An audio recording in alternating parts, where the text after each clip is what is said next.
আসসালামু আলাইকুম।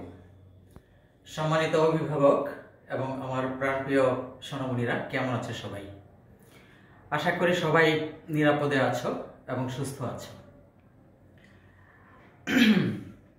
মনের অনুভূতির কথা বলতে গেলে হঠাৎ যদি আকাশের দিকে চেয়ে দেখি মেঘগুলো থেমে আছে, তাহলে আকাশের কি হবে?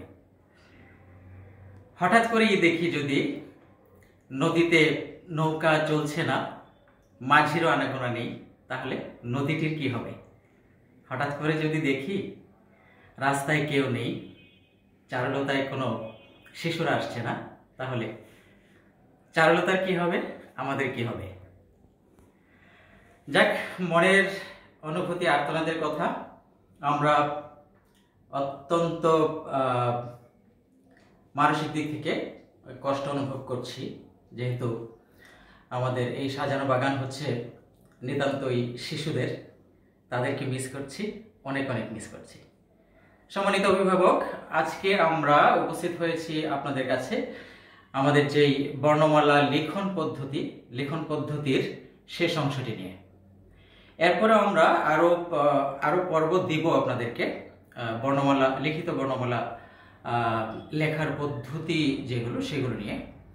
তো আমরা ইতিমধ্যে আপনাদেরকে বর্ণমালাগুলো মোটামুটি ভাবে অনেকগুলো বর্ণ আপনাদের ব্যালেন্স সহ আমরা লেখার নিয়ম দেখিয়েছি, আর কিছু বর্ণ বাকি ছিল, সেই বর্ণগুলো নিয়ে আজকে উপস্থিত হয়েছি।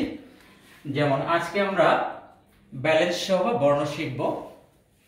ঠ, মূর্ধন্য ন, দ, প, ম, ল, তালব্য শ, দন্ত স, খ, থ, খণ্ডত, অনুস্বর, বিসর্গ এবং চন্দ্রবিন্দু। তো এর মধ্য দিয়ে আমরা আপনাদেরকে দেখিয়েছি আমাদের যেই বর্ণমালা লেখার যে মূল ব্যালেন্সগুলো ছিল, সেই ব্যালেন্সগুলো হচ্ছে আমরা এই ব্যালেন্সটি দিয়ে লিখেছি ত স্বরে ও এবং স্বরে আ। এই ব্যালেন্সটা দিয়ে লিখেছি হ হ্রস্ব ই দীর্ঘ ই। তারপর এই ড ব্যালেন্সটা দিয়ে লিখেছি আমরা ড হ্রস্ব উ দীর্ঘ উ বর্গীয় জ ইত্যাদি। আরো অন্যান্য বর্ণ আছে। ব ব্যালেন্স দিয়ে অনেকগুলো লিখেছি, এর মতো করে এর ব্যালেন্স দিয়ে অনেকগুলো লিখেছি, ও দিয়ে লিখেছি। তারপরে এই ব্যালেন্স দিয়ে আমরা চ, ঢ, তারপরে ছ এগুলো লিখেছি। এগুলো হচ্ছে মূল ব্যালেন্স। তো এটা দিয়ে আমরা করিনি, এখনো একটা বর্ণ করেছি আমরা গ, এটা দিয়ে আজকে করব। তারপর এই ব্যালেন্সটা দিয়ে আজকে করব। এই এস এর মতো ব্যালেন্স দিয়ে আমরা গ করেছি। অন্তস্থ জ এর ব্যালেন্স দিয়ে আমরা অনেকগুলো বর্ণ করেছি, অন্তস্থ জ, অন্তস্থ অ, মূর্ধন্য স, ফ ইত্যাদি। তারপর এই ব্যালেন্সগুলো দিয়ে আজকে করব আমরা। আর এই একের মতো করে ব্যালেন্স দিয়ে আমরা করেছি, যেমন ক এবং যে সমস্ত বর্ণের শেষের দিকে একের মতো ব্যালেন্স আছে, ফ ইত্যাদি। তো আমরা এখানে সাজিয়ে দিয়েছি আজকের যে বর্ণগুলো, সেই বর্ণগুলো আমরা প্রথমত মূর্ধন্য ন লেখার জন্য যেই ব্যালেন্সগুলো প্রয়োজন, সেই ব্যালেন্সগুলো আমরা প্রথমত আপনাদেরকে দেখাচ্ছি। মূর্ধন্য ন, প্রথম ব্যালেন্সটি থাকবে আমাদের ডান দিক থেকে ঘুরে একটা শূন্য, তারপর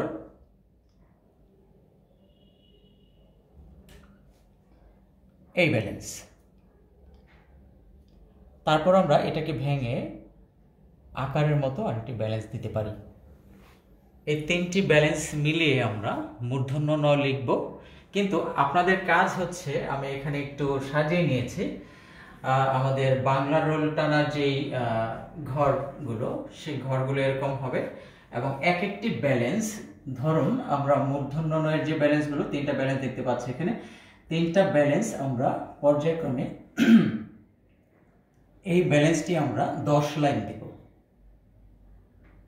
10 লাইন এরকম করে 10 বার। একটা খাতায় 10 লাইন সাজিয়ে দিবেন। আমি প্রথমবার দেখাচ্ছি। এভাবে 10 লাইন ক্রমান্বয়ে বাচ্চারা এটার উপরে হাত ঘুরিয়ে ঘুরিয়ে প্র্যাকটিস করবে। প্র্যাকটিস করার পর তারা অভ্যস্ত হবে। শূন্যের ব্যালেন্স, তারপরে আমরা আসছে এই ব্যালেন্স। এই ব্যালেন্সটাও আমরা 10 বার তাদেরকে সাজিয়ে দিব।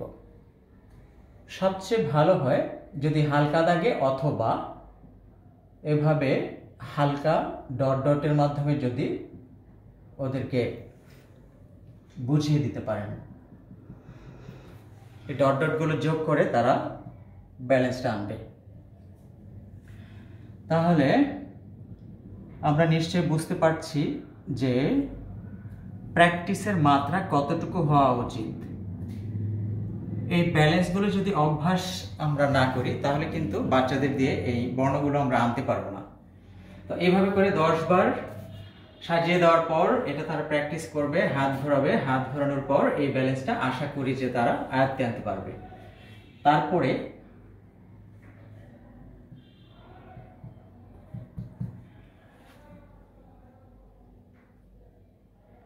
আকারের মতো ব্যালেন্স, এটাও আমরা এভাবে করে একটু ডট ডট দিয়ে দিয়ে 10 বার সাজিয়ে দিব।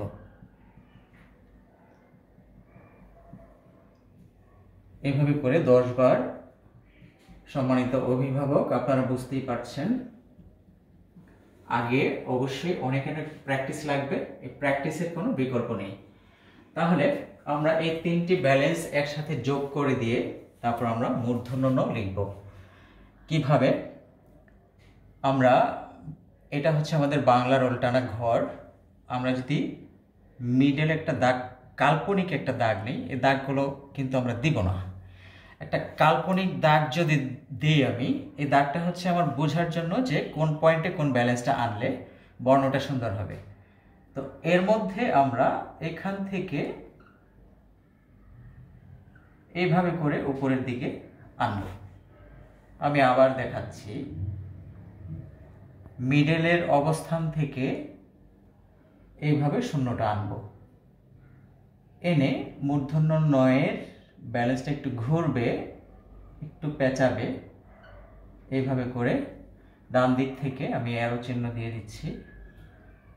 তারপর দাগের একটু উপর থেকে মাত্রা রেখা যেটা, তার একটু উপর থেকে মূর্ধন্য ণয়ের খাড়া দাগটা আনতে হবে এবং এখানে অর্ধমাত্রা দিতে হবে। তাহলে মূর্ধন্য ণ হচ্ছে অর্ধমাত্রার ব্যঞ্জন বর্ণ, আমরা স্পষ্টই বুঝতে পারলাম। তারপর এই মূর্ধন্য ণয়ের এই ব্যালেন্সটার ক্ষেত্রে আমরা যদি এখানে এই ব্যালেন্সটা একবার দিলাম, এই ব্যালেন্সটা আবার যদি দেই তাহলে কিন্তু লয়ের আকৃতিটা হয়ে যাচ্ছে। তাহলে মূর্ধন্য ণ যদি আমরা ভালো মতো লিখতে পারি তাহলে লটাও আমরা খুব সহজে লিখতে পারবো। ওকে, তাহলে আমরা লয়ের ব্যালেন্স কি হতে পারে সেটা দেখছি। প্রথমত 0, তারপরে একবার এবং এইটাকে সাথে করে আরেকবার, তারপরে খাড়া দাগ। লয়ের ব্যালেন্স, এই ব্যালেন্সগুলো যদি আমরা যোগ করে দিই, সম্মানিত অভিভাবক, আমি একবার বলেছি যে প্রত্যেকটা ব্যালেন্স কিন্তু 10 বার এভাবে সাজিয়ে দিতে হবে খাতার মধ্যে। আগে প্র্যাকটিসের পর কিন্তু আমরা বর্ণতে আসবো। ঠিক আছে, তাহলে আমরা লয়ের পালা। লয়ের ব্যালেন্সগুলো আমরা এখানে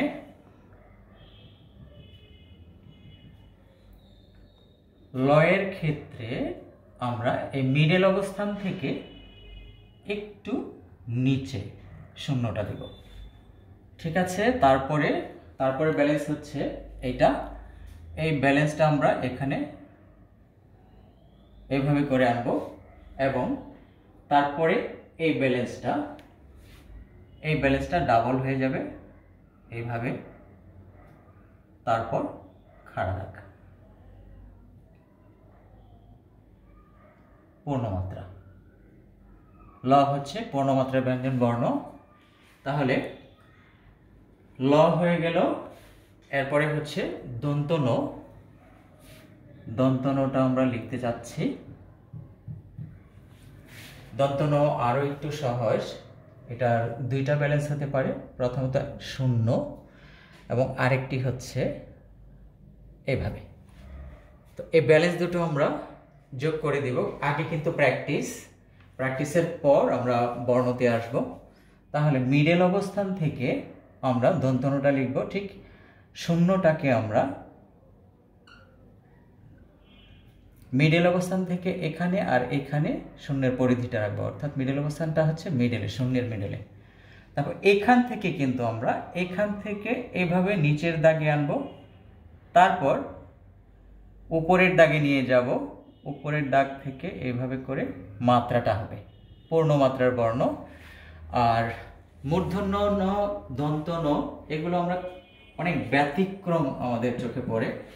অনেকে অনেক রকম করে লিখে, মূর্ধন্য ন এইভাবে লিখে অনেকে, এটা ঠিক না। আবার আমরা দেখি যে এইভাবে দিয়ে তারপর এইভাবে দেয়, সেটাও ঠিক না। এখানে কিন্তু মানে অনেক অনেক জায়গাটুকু মানে এখানে ফাঁকা আছে, এই ফাঁকাটা মানে এখানে অসামঞ্জস্যপূর্ণ হয়। তাহলে দন্তন আমরা এইভাবে লিখবো না। আবার দন্তনের ক্ষেত্রে অনেকে এরকম পেঁচানো দিয়ে তারপর পূর্ণমাত্রা দেয়, এটাও সামঞ্জস্যপূর্ণ না। এখান থেকে শূন্যটা দিয়ে সরাসরি নিচে চলে আসতে হবে।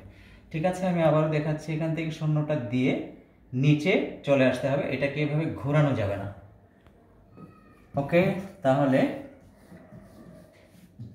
যে কোনো রকম ভাবে আমরা বর্ণ লিখতে যাব না, সঠিক নিয়মটা মেনটেন করে আমরা বর্ণ লিখব। তারপরে আসছি আমরা ম। এখন দন্তনয়ের সাথে যদি আমরা এইভাবে করে একটা ব্যালেন্স দিয়ে দিই, তাহলে কিন্তু ম হয়ে যাচ্ছে। তাহলে ময়ের জন্য আমরা আলাদা করে যদি এই ব্যালেন্সটা আমরা প্র্যাকটিস করাই, এইভাবে এটা আমরা এখানে দিয়ে দিব অনেকবার, কমপক্ষে 10 বার আমরা দিয়ে দিব এইভাবে করে 10 বার এই ব্যালেন্স। তারপর হচ্ছে এই ব্যালেন্স। তাহলে আমরা মটা আবার লিখি, দন্তনের ব্যালেন্সের সাথেই যেহেতু মটাকে এড করা যায়। আর আমরা এখানে একটা দাগ দিচ্ছি, এটার একটা কারণ আছে। ম,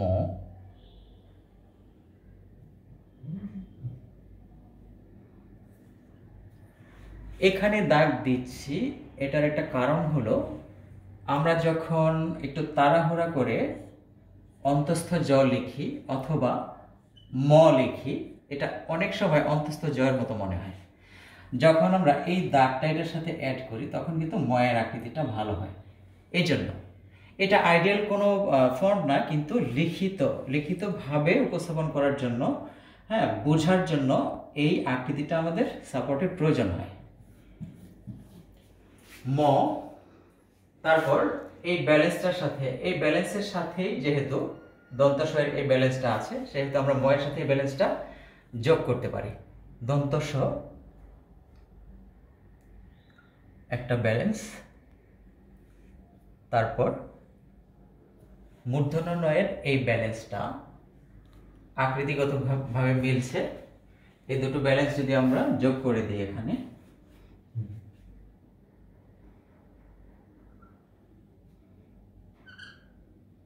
দন্তস্ব, তাহলে ব্যালেন্সগুলো আমরা বারবার প্র্যাকটিসের পরে আমরা বর্ণতে যাব, বারবারই বলছি এটা। তারপরে আসছে তালব্যস্ব। তালব্যস্ব লেখার ক্ষেত্রে আমরা ব্যালেন্স একটা এক লিখব প্রথমে, এক। এই এক ব্যালেন্সটা আমরা বারবার এখানে প্র্যাকটিসে দিয়ে দেব তাদেরকে। এক এক এরকম করে 10 বার প্র্যাকটিসের পর আমরা দেখতে পাচ্ছি যে এখানে মূর্ধন্য নয়ের যে ব্যালেন্সটা ছিল এইটা, অর্থাৎ এটার সাথে এই ব্যালেন্সটা যোগ করলে যেটা হবে, আমরা ঠিক এখানে, বাচ্চারা কিন্তু অনেক সময় এখানে উল্টো করে একটা এক লেখে, আমরা সেটা করব না।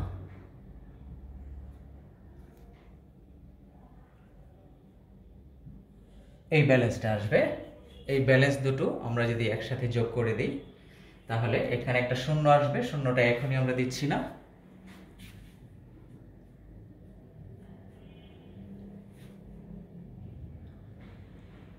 1। সম্মানিত অভিভাবক, আপনারা দেখতে পাচ্ছেন মিডল যে অবস্থানটা, এই অবস্থান পর্যন্ত 1-এর এই রেখাটা এ পর্যন্ত এসছে। তারপর আমরা এখান থেকেই সমান করে আরেকটা শূন্য দিয়ে মূর্ধন্য 9-এর যে ব্যালেন্সটা, সেই ব্যালেন্সটা অ্যাড করে দেব।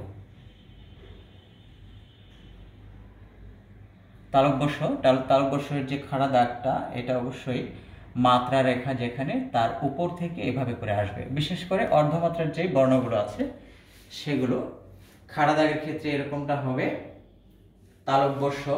তারপরে আমরা আসছি থ। সম্মানিত অভিভাবক, আমরা ইতিপূর্বে থ এর মতো করে আমরা কি শিখেছি? প্রথমত শূন্যর ব্যালেন্স, তারপর হচ্ছে একটা 2-এর ব্যালেন্স, তারপরে খাড়া দাগ। তো এই ব্যালেন্সগুলো আমরা প্রথমত এখানে আমি ছোট করে দেখিয়েছি। এটা তো অনেক বড় খাতা হবে, খাতায় অনেক জায়গা থাকবে, ওই জায়গাগুলোতে ব্যালেন্সগুলো তাদেরকে আমরা প্র্যাকটিস করিয়ে নেব। তাহলে আমরা যখন হ লিখেছি, হ্রস্বই লেখার আগে কিন্তু আমরা হ লিখেছি, এইভাবে হ্রস্বই অথবা হ এর ক্ষেত্রে। এখানে যদি আমরা একটা খাড়া দাগ যোগ করে দিই তাহলে কিন্তু থ হয়ে গেল। তাহলে থ এর ব্যালেন্সগুলো যোগ করে আমরা থ লিখে ফেললাম। একই রকম করে থ এর সাথে খ এরও অনেকটা মিল রয়েছে। আমরা এখানে এতটুকু দাগ যদি মুছে দিই তাহলে দেখতে পারবো যে খ। তাহলে খ এর জন্য কিন্তু আমাদের আর বেগ পেতে হচ্ছে না, থ এর মতো করে আমরা খ লিখে ফেলতে পারছি। জাস্ট আমরা শূন্যটা উল্টো দিক থেকে দিব। ঠিক আছে, এই শূন্যটা কিন্তু আমরা এতক্ষণ ডান দিক থেকে দিয়েছি, এবার উল্টো দিক থেকে বাম দিক থেকে ঘুরবে। তারপর শূন্যটা একসাথে করে নিয়ে আমরা এভাবে আরেকটা ব্যালেন্স তৈরি করব। তারপর আগের মতো 2 এবং খাড়া দাগের ব্যালেন্স, এগুলো একটা একটা করে আমরা 10 বার প্র্যাকটিস করাবো। প্র্যাকটিস করার পরে আমরা খ লিখে ফেলব। ঠিক আছে, এভাবে করে আমরা কিন্তু ঠ এর যে ব্যালেন্সগুলো আছে, এই ব্যালেন্সগুলো কিন্তু অন্যান্য বর্ণের সাথে তেমন একটা যায় না। তারপরেও আমরা মেলানোর চেষ্টা করছি। ঠ প্রথমত আমরা এই ব্যালেন্সে যাব একটু নিচের দিকে। ঠ এর জন্য আমরা কিন্তু অনেকে এইখান থেকে নিয়ে এইটাকে পেটটাকে অনেক বড় করে ফেলে, এত বড় হবে না। তাহলে দ্বিতীয় ব্যালেন্সটা নিচের থেকে এইভাবে করে আমরা উপরে বক্ররেখার মতো করে নিয়ে যাব। তাহলে এই দুটো ব্যালেন্স আমরা যোগ করি।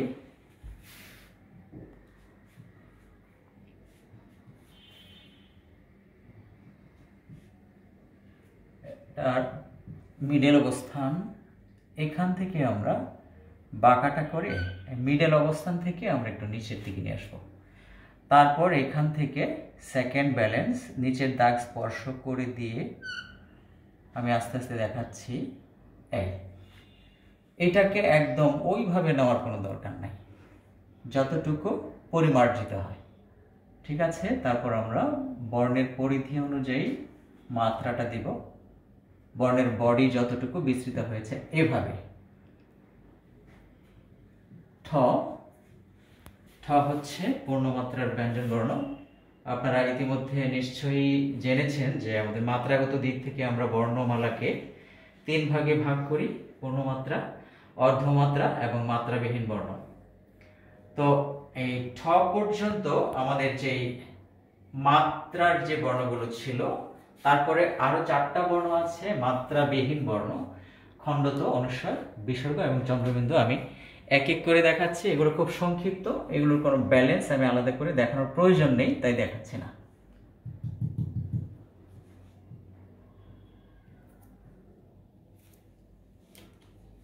খণ্ডত,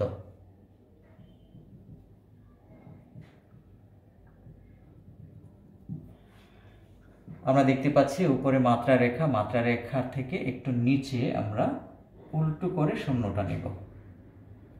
আমি আবার দেখাচ্ছি, উল্টো করে শূন্যটা নেব, নিয়ে মাত্রা রেখায় স্পর্শ করব, করে এস এর মতো করে এনে এই বরাবর আনবো। ঠিক এই শূন্যটা যে বরাবর, সে বরাবর আমরা আনব। খণ্ডত লেখার ক্ষেত্রে আমরা এটা বেশি দূর এভাবে আনবো না, কারণ আরেকটা বর্ণ যখন লিখবো আমি, তখন ওই বর্ণটাকে কিন্তু এই দাগটা ডিস্টার্ব করবে। তাহলে এর মধ্যেই আমাদেরকে একটু অতিক্রম করতে পারে, অল্প একটু অতিক্রম করতে পারে, কিন্তু বেশি না। খণ্ডত,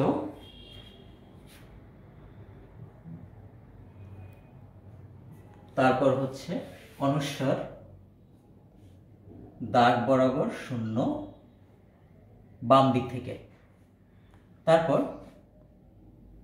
শূন্য ঘেঁষে, বাম দিক থেকে ঘেঁষে যদি আমি মনে মনে একটা খাড়া দাগ টানি, তাহলে এইখান থেকে এই পর্যন্ত আসবে অনুস্বার। অনুস্বার লেখার ক্ষেত্রে আমরা অনেকেই লিখি, এভাবে লিখি, অবান্তর এসব আকৃতিতে যাওয়াই যাবে না। আবার অনেকে খাড়া দাগ দিয়ে, এটা পরিমার্জিত হবে। ঠিক, এটা বাম দিক ঘেঁষে এইভাবে করে এভাবে আসবে। বেশি বাঁকা করে একেবারে ওদিকে নেওয়ার কোনো দরকার নেই, অল্প একটু বাঁকা, এইভাবে করে আমরা অনুস্বার লিখব। বিসর্গ,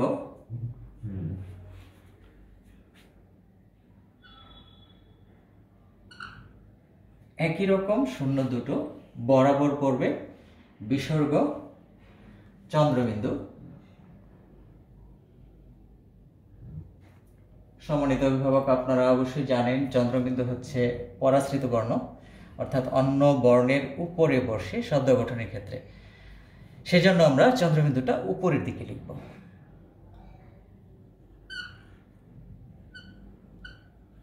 চন্দ্রবিন্দু। তাহলে আমাদের বাকি বর্ণগুলো হয়ে গেল। সম্মানিত অভিভাবক, আমাদের এই বর্ণমালার লিখন যে প্র্যাকটিস, এই প্র্যাকটিসটি প্রপারলি হতে হবে।